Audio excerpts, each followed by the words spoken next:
Hello everyone, welcome to advet education. तो चलो देखो, आज हम लोग कॉन्सेप्ट नंबर 19 बुलेट पॉइंट में डिस्कस करने वाले हैं एक बहुत ही important concept of distributed winding. ठीक है, यहाँ पर हम लोग सब कुछ डिस्कस करेंगे अबाउट द डिस्ट्रीब्यूटेड वाइंडिंग, केवल डेरिवेशन नहीं करेंगे, बाकी सारा कॉन्सेप्ट को हम लोग डिस्कस करते हैं। तो चलो फटाफट थोड़ा सा देखते हैं डिस्ट्रीब्यूटेड वाइंडिंग और इस पर किस तरह का क्वेश्चन आता है, थोड़ा उसको भी डिस्कस करेंगे हम लोग। ठीक है, चलो यहां से देखो, डिस्ट्रीब्यूटेड वाइंडिंग समझने से पहले थोड़ा सा समझ लेते हैं कि कंसंट्रेटेड वाइंडिंग क्या होता है। तो जैसा कि नाम से ही पता है, कंसंट्रेटेड का मतलब एक ही जगह पर इकट्ठा, डिस्ट्रीब्यूटेड का मतलब जिसको टुकड़ों में डिस्ट्रीब्यूट कर दिया जाए, यानी बांट दिया जाए सिंपली। ठीक है, तो कंसंट्रेटेड वाइंडिंग वैसा वाइंडिंग होता है जहां पर जिसमें हम लोग लार्ज नंबर ऑफ टर्न, किसी वाइंडिंग के लार्ज नंबर ऑफ टर्न को एक ही स्लॉट में रख देते हैं, तो उसको क्या कहते हैं हम लोग, कंसंट्रेटेड वाइंडिंग। जैसे मान लो यहां पर कि एक कोई 3 फेज वाइंडिंग है, 3 फेज वाइंडिंग इस तरह से हम लोग मान लिए कि 3 फेज वाइंडिंग है जिसका टर्मिनल है A dash, B dash, C dash. ये है हमारा कोई 3 फेज वाइंडिंग जिसको हमें स्टेटर पर रखना है। तो ये 3 फेज वाइंडिंग है और इस 3 फेज वाइंडिंग को हमें रखना है कहां पर, स्टेटर पर। तो स्टेटर पर प्लेस्ड ऑन स्टेटर, और एक एक फेज के वाइंडिंग का जो नंबर ऑफ टर्न है, ये मान लेते हैं हमारा n नंबर ऑफ टर्न है। अब इस n नंबर ऑफ टर्न को अगर एक या दो स्लॉट में ही रख दिया जाए तो ऐसे वाइंडिंग को क्या कहेंगे हम लोग, डिस्ट्रीब्यूटेड कंसंट्रेटेड वाइंडिंग। ठीक है, मतलब समझ में आया। कंसंट्रेटेड वाइंडिंग मींस कि एक ही स्लॉट में लार्ज नंबर ऑफ टर्न को रख दो। तो इस वाइंडिंग को हम लोग ले जाकर रखने जा रहे हैं कहां पर, स्टेटर पर। कैसे रखेंगे, अगर हम यहां पर कंडक्टर ए को रख दिए, ए है कंडक्टर ए, तो इसे 180 डिग्री के एंगल पर मान लेते हैं क्या, हमारा एडस। ठीक है, अब ए से बी अगर मान लिया जाए कि 120 डिग्री लैग कर रहा, 3 फेज वाइंडिंग है, तो यहां पर बी वाला हम लोग मान लेते हैं कि 120 से लैग कर रहा है, तो बी वाला यहां पर, तो बी डैश हमारा कहीं यहां।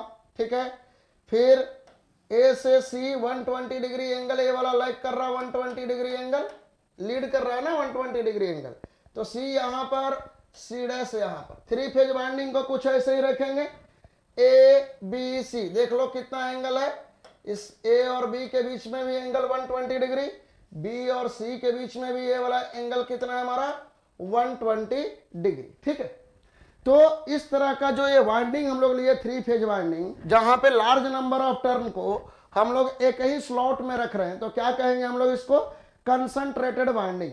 और थोड़ा देखते हैं यहां पर, देखो ध्यान से, यहां पर इस तरह से, यहां पर नंबर ऑफ पोल हम लोग मान लेते हैं कि 2 है। कितना है नंबर ऑफ पोल, 2 है। तो थोड़ा देखो यहां पर बताओ आप लोग, इस तरह से नंबर ऑफ पोल है हमारा इस मशीन में 2 पोल है। ठीक है, नंबर ऑफ फेज कितना ले रहे हैं हम लोग, नंबर ऑफ फेज कितना है, नंबर ऑफ फेज को m से रिप्रेजेंट करते हैं। तो 3 फेज का मशीन है, नंबर ऑफ फेज कितना हमारा मिला, 3। ठीक है, अब नंबर ऑफ स्लॉट बताइए कितना है, नंबर ऑफ स्लॉट कितना है यहां पर, नंबर ऑफ स्लॉट, तो नंबर ऑफ स्लॉट है हमारे पास, देख लो 1 2 3 4 5 6, नंबर ऑफ स्लॉट कितना है यहां पर, 6। तो नंबर ऑफ स्लॉट यहां पर है s इक्वल टू 6। तो आप बताओ स्लॉट पर पोल पर फेज क्या मिलेगा हमें, एक पोल और एक फेज के अंदर में कितना स्लॉट होगा, तो कितना दिख रहा है यहां पर, देखो इसको हम लोग Q से रिप्रेजेंट करते हैं, स्लॉट पर पोल पर फेज। तो S by P into M लिखेंगे, स्लॉट पर पोल पर फेज। S कितना है हमारे पास 6, P कितना है 2, M कितना है 3, तो कितना आया 1। तो अगर स्लॉट पर पोल पर फेज 1 आ जाए, यानी एक पोल और एक फेज के अंदर में कितना स्लॉट बना रहे हैं हम लोग, एक स्लॉट बना रहा है, तो इस तरह के वाइंडिंग को हम लोग कहते हैं कंसंट्रेटेड वाइंडिंग। ठीक है, इसको समझना है प्रैक्टिकली कि एक पोल और एक फेज के अंदर में कितना स्लॉट है हमारा, तो 1 स्लॉट है।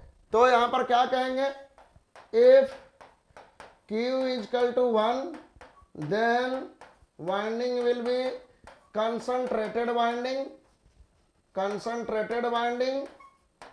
and if Q is greater than 1 then winding will be distributed winding। Winding कैसा होगा हमारा, डिस्ट्रीब्यूटेड वाइंडिंग होगा अगर Q का वैल्यू 1 से बड़ा होगा तब। If Q is greater than 1 then winding will be distributed winding। ठीक है, अब चलो देखते हैं यहां पर डिस्ट्रीब्यूटेड वाइंडिंग क्या होता है, थोड़ा कंसंट्रेटेड वाला सही समझ लो। डिस्ट्रीब्यूटेड वाइंडिंग में क्या करते हैं हम लोग कि नंबर ऑफ टर्न को एक ही स्लॉट में नहीं रखते, slot number of slot create कर देते हैं जिसमें थोड़ा थोड़ा थोड़ा थोड़ा करके टर्न को हम लोग प्लेस कर देते हैं सारे वाइंडिंग को सीरीज में। जैसे यहां पर देखो, अगर हम मान लें कि फेज ए में इस स्लॉट में हम लोग रखे हैं 1000 टर्न को, 1000 टर्न को, तो डिस्ट्रीब्यूटेड वाइंडिंग में क्या करेंगे कि इस 1000 टर्न को एक ही स्लॉट में ना रख के क्या करेंगे, यहां पर नंबर ऑफ स्लॉट क्रिएट कर देंगे और 1000 टर्न को डिस्ट्रीब्यूट कर देंगे।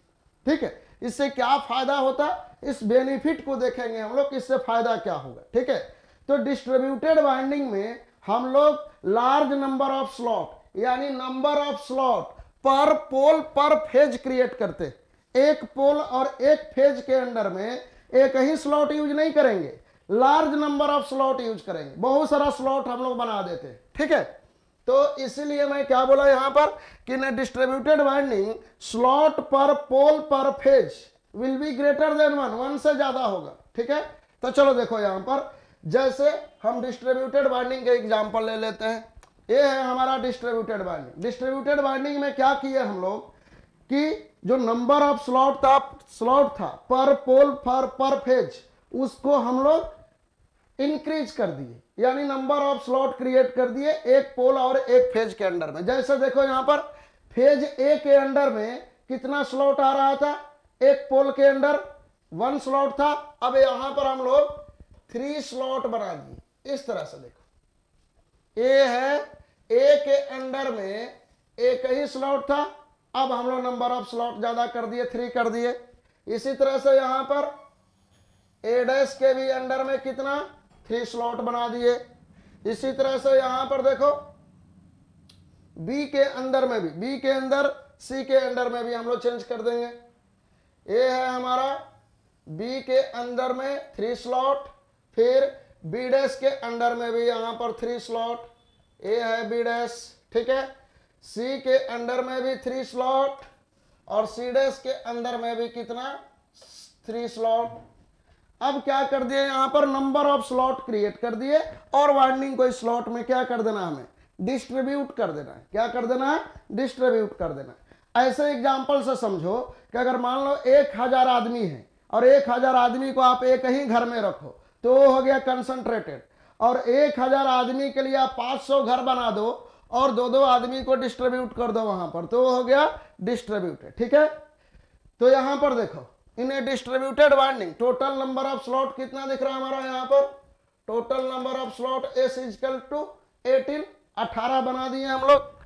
नंबर ऑफ पोल कितना है, number of pole P is equal to 2 है, 2 ही पोल का मशीन लिए, north pole south pole. Number of phase कितना है यहां पर 3, एम इज इक्वल टू, और स्लॉट पर पोल, स्लॉट पर पोल, एक पोल के अंडर में कितना स्लॉट है, देखो कोई एक पोल उठाओ, जैसे नॉर्थ पोल के अंडर में देखो कितना स्लॉट, 3, 3, 6, 3, 9 स्लॉट है। तो स्लॉट पर पोल को जी से रिप्रेजेंट करते हैं और इसको कहेंगे एस बाई पी। कितना है 18/2, यानी कितना आया हमारा जी का वैल्यू, यहां पर जी का वैल्यू आ गया 9। स्लॉट पर पोल कितना आया 9, स्लॉट पर पोल कितना 9। ठीक है, बात समझ में आया। स्लॉट पर पोल कितना मिल गया हमें, यहां से स्लॉट पर पोल मिल गया 9 डिस्ट्रीब्यूटेड वाइंडिंग में। अब देखो आगे यहां पर 1-2 टर्म डिफाइन करते हैं, जैसे स्लॉट एंगुलर। स्लॉट एंगुलर क्या होता है, इसको हम लोग रिप्रेजेंट करते हैं गामा से। ये होता है 2 लगातार पोल के बीच का एंगुलर डिस्टेंस। ठीक है, तो यहां पर मैं लिख दे रहा हूं it is angular distance between two slots. दो स्लॉट के बीच का जो एंगुलर डिस्टेंस होता है उसको स्लॉट एंगुलर यानी गामा से रिप्रेजेंट करते हैं। जैसे एक स्लॉट यहां पर है, ये मान लीजिए स्लॉट 1 है और यहां पर एक स्लॉट है स्लॉट 2। तो इस गामा को हम लोग मेजर कैसे करते हैं, यानी दो स्लॉट के बीच के एंगल को देखते कैसे हैं?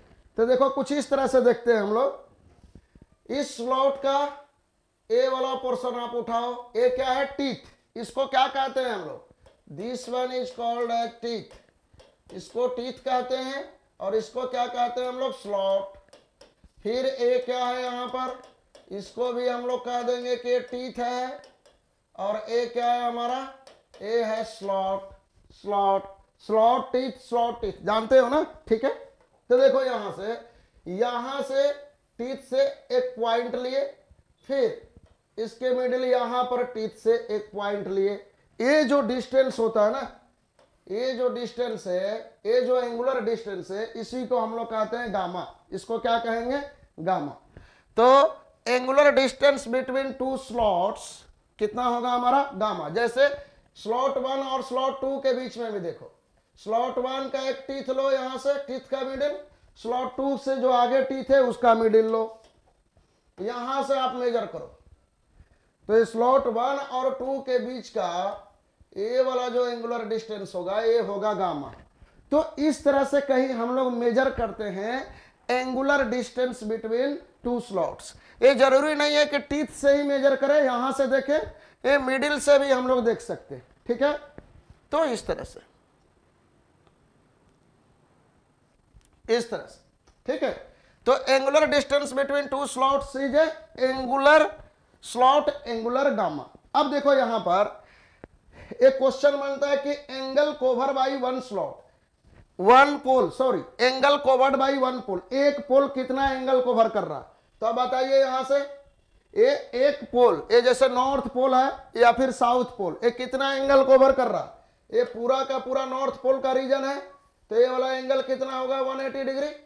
यानी एक पोल कितना एंगल कवर करेगा? 180 डिग्री। और 180 डिग्री में कितना स्लॉट है? 9 स्लॉट है ना। एक पोल के अंदर में कितना स्लॉट? 9 स्लॉट। तो 9 स्लॉट मिलके 180 डिग्री कवर कर रहा, और दो स्लॉट के बीच का एंगल कितना है? गामा है। ठीक है।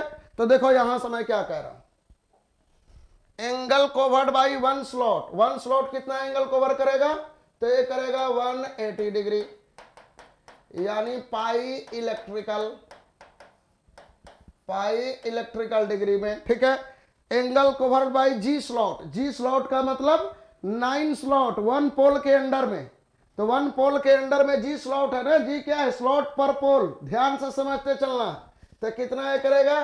ये भी करेगा 180 डिग्री, यानी पाई इलेक्ट्रिकल। तो जी स्लॉट मिलके 180 डिग्री एंगल कवर कर रहा। ठीक है। और दो स्लॉट के बीच में एंगुलर डिस्टेंस कितना है? गामा।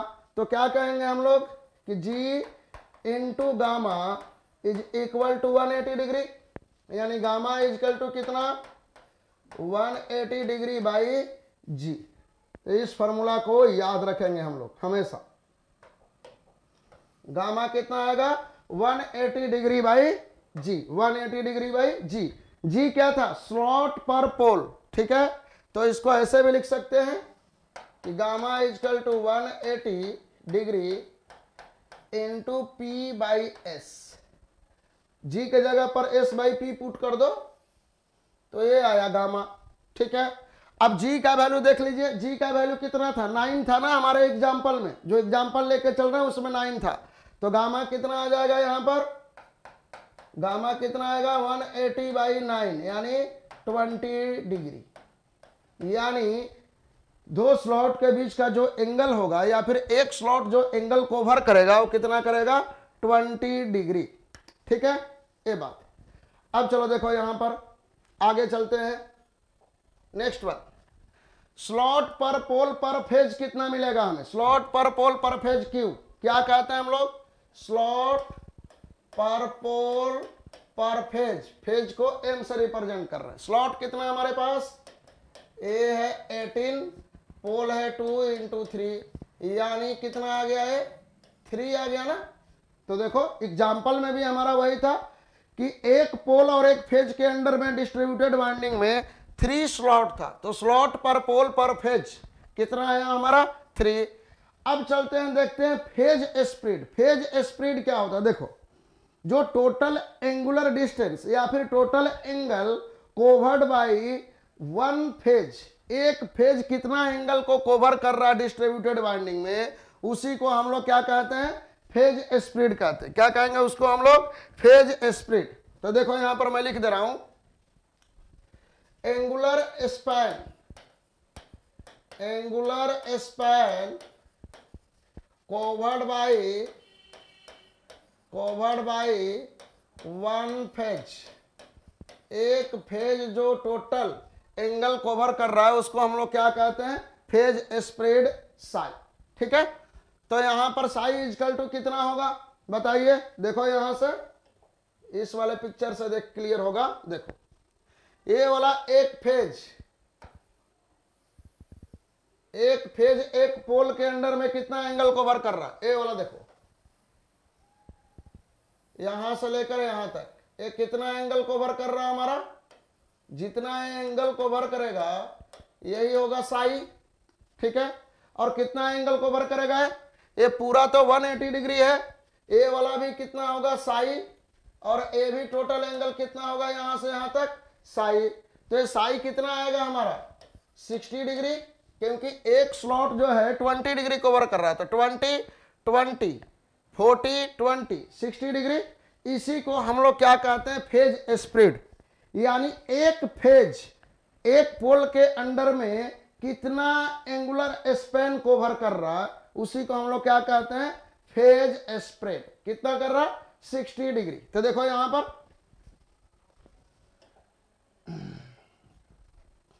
तो angular span covered by one phase under one pole, under one pole. ठीक है, इसी को कहते हैं साई। तो साई कितना आया हमारा 60 डिग्री। 60 को क्या कहोगे कि 20 इंटू 3 है, 20 इंटू 3 20 क्या मिला है हमारा 20 क्या था, तो 20 इज 20 क्या था गामा था ना, और 3 क्या है यहां पर 3 है क्यू। तो साई इजकल टू क्या कहेंगे हम लोग कि साई का जो वैल्यू आता है ये आएगा क्यू इंटू गामा। देखो ये प्रैक्टिकली थोड़ा समझने की कोशिश करोगे तो बहुत आसान है। ठीक है, यानी एक स्लॉट कितना 20 डिग्री और एक फेज और एक पोल के अंडर में कितना स्लॉट है 3 है, तो साई टोटल एंगुलर स्पैन कितना आएगा 20 इंटू 3 यानी 60 डिग्री। तो साई इजकल टू कितना आता क्यू इंटू गामा। ठीक है, अब टर्न पर स्लॉट देखो, टर्न पर स्लॉट कितना मिलेगा हमें, यानी एक स्लॉट के अंदर में कितना टर्न, तो ये होता है हमारा कितना आएगा एन बाई क्यू।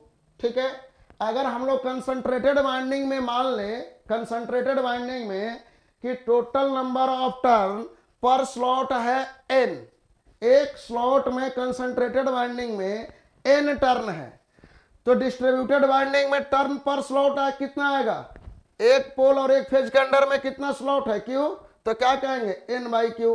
बात समझ में आया कि नहीं आया। देखो जैसे ए है कंसंट्रेटेड वाइंडिंग, यहां पर नंबर ऑफ टर्न है हमारा एन रखा हुआ है एक स्लॉट के अंदर में, इसी को हम लोग डिस्ट्रीब्यूट कर दिया है कितना स्लॉट में 3 स्लॉट में, एक पोल और एक फेज के अंडर में। तो अब कितना टर्न यहां पर आ जाएगा, ए आ जाएगा एन बाई 3, यहां पर भी कंडक्टर का कितना टर्न आ जाएगा एन बाई 3। तो एन बाई 3 का मतलब क्या हुआ N by Q and N by Q, यही आएगा ना। तो टर्न पर स्लॉट इन डिस्ट्रीब्यूटेड वाइंडिंग कितना कहेंगे एन बाई क्यू। अब देखो यहां पर induced EMF per phase in concentrated, induced EMF per phase concentrated winding में कितना कहेंगे हम लोग, तो ये कहेंगे √2 pi F N into phi M. ठीक है, इतना ईएमएफ इंड्यूस्ड होता है ना किसी भी कंडक्टर में, कंसंट्रेटेड वाइंडिंग के किसी एक फेज में इतना ईएमएफ इंड्यूस्ड होगा कंसंट्रेटेड वाइंडिंग में। तो ईएमएफ पर टर्न, वन टर्न में कितना ईएमएफ आएगा, इसमें आप n से डिवाइड कर दो। इसमें क्या कर दिया जाए, n से डिवाइड, ये हम लोग मान लेते हैं क्या है हमारा EC। तो ईएमएफ पर टर्न इन कंसंट्रेटेड कितना कहेंगे, ये आ जाएगा √2 पाई f⁵m, इतना आएगा ना, इतना के इक्वल आ जाएगा। ठीक है, इस तरह से।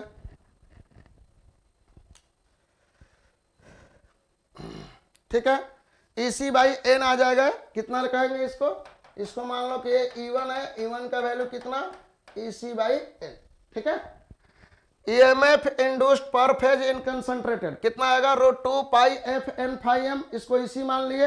तो ईएमएफ पर टर्न, एक टर्न में कितना आएगा ईएमएफ कंसंट्रेटेड वाइंडिंग में, इस वाले में n से डिवाइड कर दो, तो √2 pi f⁵m equal to E1 equal to EC by n, यही मिलेगा हम लोगों को। ठीक है, अब चलो देखो यहां पर, तो ईएमएफ पर स्लॉट इन डिस्ट्रीब्यूटेड, डिस्ट्रीब्यूटेड में बताइए कितना ईएमएफ, डिस्ट्रीब्यूटेड में नंबर ऑफ टर्न कितना है n/q है ना, n/q। और ईएमएफ पर टर्न, वन टर्न में ईएमएफ कितना आया हमारे पास √2 पाई f⁵m, एक टर्न में इतना ईएमएफ। और डिस्ट्रीब्यूटेड वाइंडिंग के एक स्लॉट में कितना टर्न है n/q, तो यहां पर n/q से मल्टीप्लाई कर दो, तो ऊपर में क्या आ जाएगा √2 पाई f⁵m इंटू n, ये ऊपर में चला आएगा EC बाई q। तो इतना ईएमएफ मिलेगा, ईएमएफ पर स्लॉट इन डिस्ट्रीब्यूटेड कितना मिला, इन डिस्ट्रीब्यूटेड कितना EC by q, EC by q। EC क्या है, जो कंसंट्रेटेड में पर फेज ईएमएफ है divided by q, number of slot पर पोल पर फेज। ठीक है, जैसे हम लोग कहें यहां पर देखो कि लेट EC इक्वल टू है 60 angle 0 degree, EC equal to कितना है हमारा 60 एंगल 0 डिग्री, यानी कंसंट्रेटेड वाइंडिंग में जो ईएमएफ पर फेज मिल रहा है वो कितना मिल रहा है 60 एंगल 0 डिग्री। ठीक है, तो डिस्ट्रीब्यूटेड वाइंडिंग में ईएमएफ पर स्लॉट कितना मिलेगा, ईएमएफ पर स्लॉट इन डिस्ट्रीब्यूटेड कितना आएगा, इन डिस्ट्रीब्यूटेड कितना के इक्वल आएगा EC by q, EC by q का मतलब 60 एंगल 0/3 कितना, ये तो आएगा 20 वोल्ट। यानी जो ईएमएफ पर स्लॉट मिलेगा डिस्ट्रीब्यूटेड वाइंडिंग में वो 20 वोल्ट मिलेगा। जैसे ये कोई स्लॉट 1 था, 1 2 3 ऐसे मान लो ना, इस तरह से। जैसे फेज ए का ये स्लॉट है, ये मान लो कि फेज ए में 3 स्लॉट बनाए थे, तो ये फेज ए का 3 स्लॉट है। यहां पर ईएमएफ है कितना, एक स्लॉट में ईएमएफ कितना 20 वोल्ट, यहां पर भी 20 वोल्ट, यहां पर भी 20 वोल्ट। डिस्ट्रीब्यूटेड वाइंडिंग के पर स्लॉट में कितना ईएमएफ 20 20 20। ठीक है, अब देखो अगर यहां पर इसको एंगल 0 डिग्री माने तो इस स्लॉट और इस स्लॉट के बीच में कितना एंगल आएगा, गामा एंगल आएगा, और गामा का वैल्यू कितना है 20 डिग्री। ठीक है, तो यहां से इसका एंगल कितना आएगा, इसके रिस्पेक्ट में गामा एंगल पर, इसके रिस्पेक्ट में 2 के रिस्पेक्ट में 3, कितना एंगल पर 2 गामा का मतलब कितना 40 डिग्री। तो जो रिजल्टेंट ईएमएफ आएगा, resultant EMF in distributed, EMF in distributed कितना आ जाएगा डिस्ट्रीब्यूटेड वाइंडिंग में 20 angle 0 plus 20 angle 20 plus 20 angle 40 degree.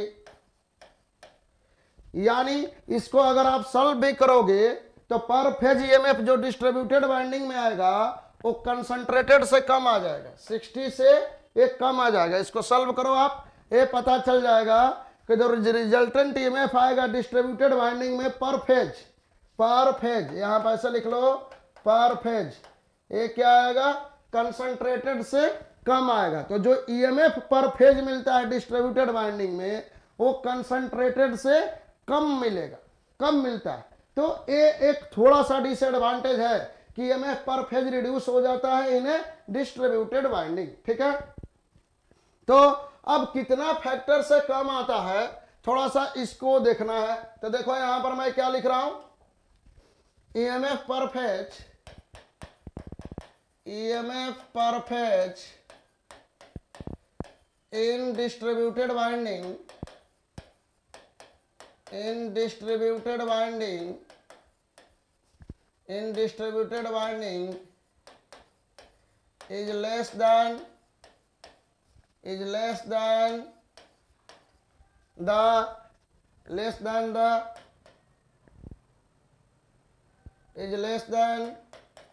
the concentrated winding EMF, less than the concentrated winding EMF। Concentrated winding के ईएमएफ से जो पर फेज ईएमएफ आएगा distributed winding में उसका वैल्यू कम होता।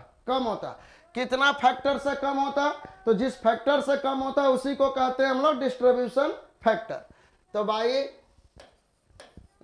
Factor called distribution factor, called distribution factor. और distribution factor को हम लोग रिप्रेजेंट करते हैं केडी से। तो देखो इसका डेरिवेशन नहीं बता रहा है, बस इतना समझ गए ना कि जो पर फेज ईएमएफ होगा डिस्ट्रीब्यूटेड वाइंडिंग में कंसंट्रेटेड से कम होता, कितना फैक्टर से कम होता, तो ये होता है केडी फैक्टर से कम। कितना फैक्टर से, केडी फैक्टर से कम होता। और केडी का वैल्यू कितना मिलता है हमें, तो जो केडी का वैल्यू मिलता है ये मिलता है sine Q gamma by 2 divided by Q sine gamma by 2। ये फॉर्मूला याद रखना हमें केडी का। तो जो डिस्ट्रीब्यूटेड वाइंडिंग में ईएमएफ मिलेगा पर फेज वो होता है concentrated winding EMF into KD. और यहाँ पे केडी का वैल्यू जो आएगा, ये केडी का वैल्यू आता है लेस देन 1 से कम आएगा, ठीक है। ते है डिस्ट्रीब्यूशन फैक्टर केडी। तो डिस्ट्रीब्यूटेड वाइंडिंग का ईएमएफ पर फेज इसी इंटू केडी, ठीक है। आरएथ हार्मोनिक के लिए अगर लिखना है तो यहां पर लिख सकते हैं हम लोग, ऐसा लिख लो for rth harmonic, for rth harmonic. अगर बी वेव में हार्मोनिक हो तब, अगर बी वेव में आरएथ हार्मोनिक हो तब कितना मिलेगा हमें, के डी आर जो मिलता है ए मिलता है sine R Q gamma by 2 divided by Q sine R gamma by 2। तो ये मिलेगा हमारा आरएथ हार्मोनिक के लिए डिस्ट्रीब्यूशन फैक्टर। तो this is the distribution factor for rth harmonic. R क्या है यहाँ पर, ऑर्डर ऑफ हार्मोनिक्स है। जो बी वेव में हार्मोनिक आता है ना वो वाला है, R is order of harmonic. तो जो इंड्यूस्ड ईएमएफ होगा डिस्ट्रीब्यूटेड वाइंडिंग में आरएथ हार्मोनिक के वजह से EDR, induced EMF in distributed winding due to rth harmonic per phase is equal to concentrated winding induced EMF due to rth harmonic per phase multiply के D R, ये वाला। तो यहां पर ये 3 फॉर्मूला है, 4 फॉर्मूला, इसको हम लोग ध्यान रखेंगे। आरएथ हार्मोनिक के लिए मिला, फंडामेंटल के लिए ये वाला रिजल्ट मिलता है, ठीक है। अब चलो देखो यहां पर एक और कॉन्सेप्ट, एक और फॉर्मूला यहां पर बनता है फॉर इनफॉर्मली डिस्ट्रीब्यूटेड वाइंडिंग। अगर इनफॉर्मली डिस्ट्रीब्यूटेड वाइंडिंग होगा तो फिर क्या मिलेगा हमारा, ठीक है।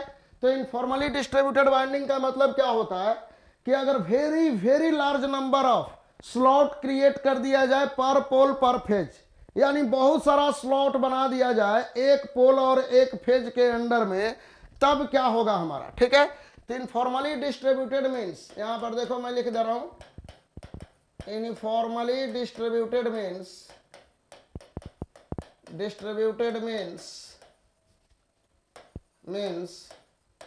very large number of slot, very large number of slot per pole per phase, यानी एक पोल और एक फेज के अंडर में अगर बहुत ज्यादा स्लॉट बना दिया जाए तो उस तरह के वाइंडिंग को क्या कहेंगे?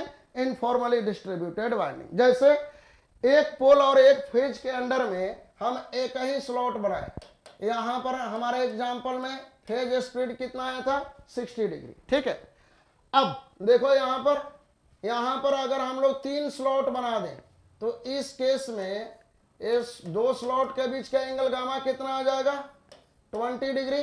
अगर हम लोग कितना स्लॉट बना दें? 1 2 3 4 5, अगर 5 स्लॉट बना दें एक पोल और एक फेज के अंडर में तो गामा का वैल्यू और कम हो जाएगा। यहां पर 2 स्लॉट के बीच का एंगल क्या हो जाएगा? एंगुलर डिस्टेंस और कम, ठीक है। अगर हम लोग very large number of slot बना दें, ऐसे बहुत सारा स्लॉट बना दें एक पोल और एक फेज के अंडर में, तो यहां पर गामा जो होगा वो वेरी लेस हो जाएगा कि नहीं हो जाएगा? गामा वेरी लेस, यानी 2 स्लॉट के बीच का एंगल घटते जाएगा। स्लॉट बढ़ाते जाओगे 2 स्लॉट के बीच का जो एंगल है गामा वो क्या होता जाएगा? घटते जाएगा। यानी अगर हम कहें कि स्लॉट पर पोल पर फेज ये हम लोग इंक्रीज करते जाए तो गामा क्या होते जाएगा? घटते जाएगा। तो अगर लार्ज वैल्यू हो जाए स्लॉट पर पोल पर फेज का तो गामा यहां पर क्या होगा? Gamma tends to 0।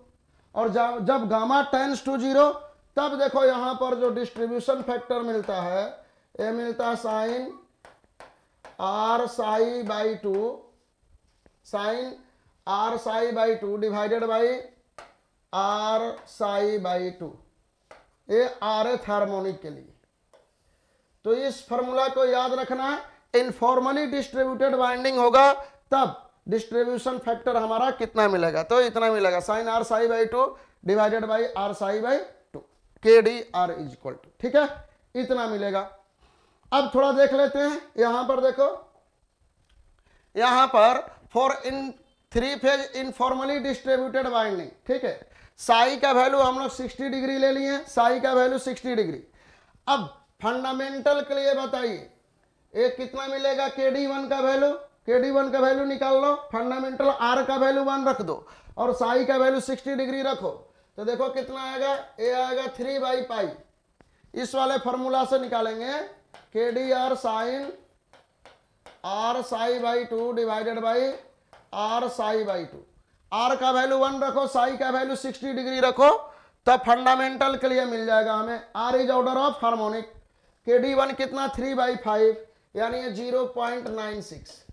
KD1 0.96 का मतलब क्या है कि कितना फैक्टर से डिस्ट्रीब्यूटेड वाइंडिंग में फंडामेंटल EMF डिक्रीज हो रहा है? तो फंडामेंटल EMF डिक्रीज कर रहा है 4% से। कितना? 4% से। अगर थर्ड हार्मोनिक के लिए देखा जाए KD3, यहां पे R का वैल्यू 3 रखो और साई का वैल्यू 60 डिग्री रखो, तब देखो ये चला आएगा 2/π। 2/π का मतलब 0.64, यानी थर्ड हार्मोनिक वोल्टेज कितना फैक्टर से डिक्रीज कर रहा है? 36% से। अगर फिफ्थ हार्मोनिक के लिए देखा जाए तो R इजकल टू 5 रखो और साई इजकल टू 60 डिग्री यहां पर रखो, तो यहां पर मिलेगा 3/5π, कितना आ जाएगा? 0.19, यानी लगभग जो फिफ्थ हार्मोनिक वोल्टेज है, फिफ्थ हार्मोनिक वोल्टेज वो 81% से कम होगा। तो देखो क्या होगा डिस्ट्रीब्यूटेड वाइंडिंग से फायदा क्या है? फायदा ये है कि फंडामेंटल EMF केवल 4% डिक्रीज कर रहा है कंसंट्रेटेड के रिस्पेक्ट में, लेकिन थर्ड हार्मोनिक जो वोल्टेज है वो 36% से, फिफ्थ हार्मोनिक 81% से, यानी जो हार्मोनिक वोल्टेज है वो लार्ज परसेंटेज से डिक्रीज कर रहा है कि नहीं कर रहा वाइंडिंग को डिस्ट्रीब्यूट करने से। तो एक हमारा फायदा होता, ठीक है। तो इसका एडवांटेज क्या है कि हार्मोनिक वोल्टेज को रिड्यूस करता है, हार्मोनिक वोल्टेज को रिड्यूस करता है, साथ साथ में स्लॉट हार्मोनिक को भी रिड्यूस करता है और ये मैकेनिकल स्ट्रेंथ भी प्रोवाइड करता है, ठीक है। तो यहां पर देखो 1-2 क्वेश्चन है, देख लेते हैं। पहला main advantage of distributed binding in slot is to, तो पहला एडवांटेज इसका यही होगा। मेन एडवांटेज, जो मेन एडवांटेज है वो क्या होगा, it reduces the harmonic in generated EMF, जो जनरेटेड ईएमएफ है उसके हार्मोनिक वोल्टेज को कम करता है। ठीक है, ये वाला भी एडवांटेज है कि मैकेनिकल स्ट्रेंथ को ये बढ़ाता है, लेकिन ये मेन एडवांटेज नहीं है, मेन एडवांटेज है सी। ठीक है, अनदर क्वेश्चन देखो यहां पर, distributed binding and short coding, short pitch binding आगे डिस्कस करेंगे। Employed in A AC machine will result in, क्या होता है डिस्ट्रीब्यूटेड बाइंडिंग यूज करने से, ईएमएफ रिड्यूस करता है, साथ साथ में हार्मोनिक वोल्टेज भी हमारा रिड्यूस होता है। ठीक है, इस तरह से। Thank you. ये दो क्वेश्चन आई थिंक कि आप लोग समझे होंगे, एक बार समझने की कोशिश करना। ठीक है, ओके, थैंक यू।